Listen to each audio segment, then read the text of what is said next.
पहले मैच में 90 रन पर पूरी टीम आउट हो गई और दूसरे मैच में 5 विकेटों से हार गए और तीसरे मैच में 9 विकेटों से उनको हरा दिया और 200 प्लस का टारगेट चेस कर लिया। आखिरकार क्या नाम दूं मैं इस पाकिस्तान क्रिकेट टीम को। हसन नवाज 22 साल लड़का जिंदगी में पहली दफा T20 का मैच खेला और 0 रन पर आउट हो गया, और जब जिंदगी में दूसरी दफा T20 का मैच खेला तो तब भी 0 रन पर आउट हो गया, और जब थर्ड मैच खेला तो हाफ सेंचुरी नहीं सीधा फुल सेंचुरी का मैच खेला। हसन नवाज की बात करें तो हसन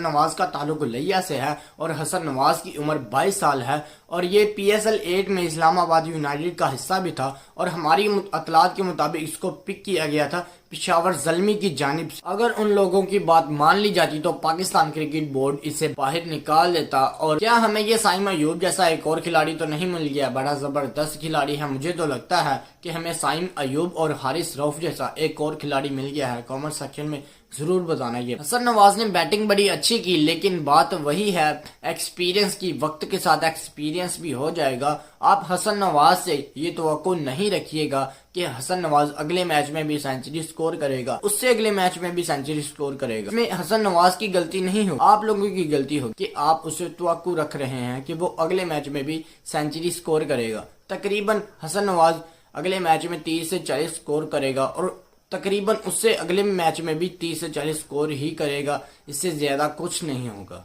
ऐसा नहीं कि मैं नहीं चाहता कि हसन नवाज सेंचुरी स्कोर करे, हम तो चाहते हैं कि हसन नवाज सेंचुरी स्कोर करे, लेकिन यू नीड मोर टाइम। वक्त के साथ साथ सब कुछ ठीक हो जाएगा। हसन नवाज भी ऊपर आ जाएंगे, जैसे पहले बाबर आजम खेला करते। बाबर आजम भी पहले अच्छी परफॉर्मेंस दिया करते थे, अच्छा खेला करते थे, और आप लोगों ने विराट कोहली के साथ और सचिन तेंदुलकर के साथ उसका कंपैरिजन करना शुरू कर दिया। इसमें विराट कोहली की गलती नहीं है, इसमें बाबर आजम की गलती नहीं है, इसमें सचिन तेंदुलकर की गलती नहीं है, उसमें आपकी गलती है कि आपने उसके ऊपर इतना प्रेशर डाल दिया कि आप लोगों ने उसके ऊपर इतना प्रेशर डाल दिया कि वो अब अच्छी परफॉर्मेंस दे ही नहीं पा रहे हैं, अच्छा मैच खेल ही नहीं पा रहे हैं। आपने इतना प्रेशर क्रिएट कर दिया है ना बाबर आजम के ऊपर कि अब तो उस बेचारे से, बाबर आजम से मैच खेला ही नहीं जाता। खैर थोड़ा वक्त लगेगा, लेकिन हमारी टीम उभर कर जरूर सामने आएगी, क्योंकि आगे एशिया कप आने वाला है।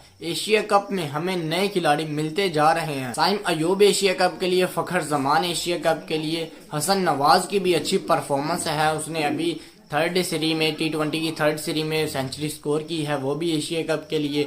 और जो सलमान अली आगा हैं वो भी एशिया कप के लिए, सलमान अली आगा की भी बहुत अच्छी परफॉर्मेंस है, वो भी एशिया कप के लिए। हमारे पास बैट्समैन तो आ गए हैं, लेकिन हमें अच्छे बॉलर्स की भी जरूरत है। शहीनशाह अफरीदी भी अच्छे बॉलर हैं और हारिस रऊफ भी अच्छे बॉलर हैं, लेकिन किसी मैच में वो भी नहीं चल पाते। हमें मजीद अच्छे नए बॉलर्स की ज़रूरत है, जिस तरह के उस्मान शिनवानी बॉलर्स हैं, मजीद इस तरह के बॉलर्स की भी ज़रूरत है।